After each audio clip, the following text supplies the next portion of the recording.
shkolla fillore vetëm në Hanteleze, ku pretendon gjithmonë ku thuhet që do ndërtohet qoftë shkollë që vase, ka 940 nxënësa, nuk ka 1000 ma tepër. Për shkak se në gjitha shkollat. Në gjitha shkollat, po, me 2 fshatra tjera, po ato kanë kushte edhe sot për mësim gjithditore, nëse ka kushte, nëse ka mjete materiale, domethënë financa, për shkak se mësohet vetëm në ndrimin e parë.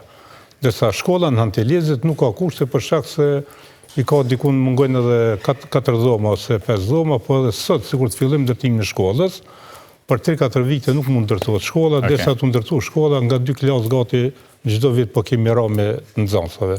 Çka do ndërmerrni ju? Ajo çka tjetër çka keni synim emergjent për arsimin, thash ky gjithmonë thotë që unë kam digitalizuar arsimin që bën kundërshtim me realitetin që vetë është arsim profesor ka qenë i gjuhës angleze që në kohën time i gjuhës gjermane, fal.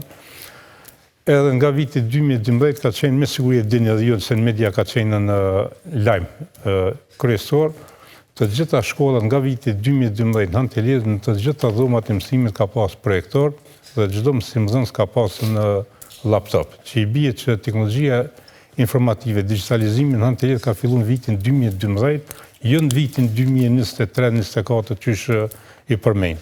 Po gjithë kemi thonë që a është avancu teknologjia, po. Tash se edhe ne po t'jemi aty me siguri që i eliminojmë projektor, se kanë dalë televizorat smart, që janë me programa shumë më mirë që edhe vetë ndoshta nxënësi mund dele edhe ta lëshojnë, domethënë Londën edhe ti ndëgjoj krejt mësimet. Ajo çka ne duhet bëjmë për shkollë, kemi edhe shkollën e mesme, po është shkollë e përgjithshme, drejtimi i përgjithshëm, nuk ka zanate. Nevojitet që nxënësat e Hantelezit shkojnë Kaçanik, në Ferizaj apo dikun tjetër. Ne për Kaçanik qysha asaj kohe kemi pagu shpenzimet të udhëtimit për shkak se kemi llogaritë që komuna nuk ishte në gjendje me siguruar mësim profesional, e kemi pagu, tash një pjesë e madhe e nxënësve të shkollës mesme po shkojnë edhe në Ferizaj, mendojmë që në term duhet të subvencionojmë.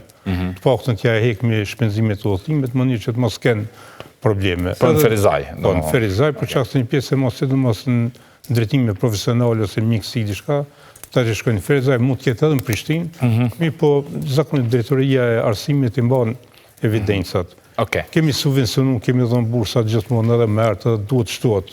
Domethënë numri edhe i bursave dhe i subvencioneve.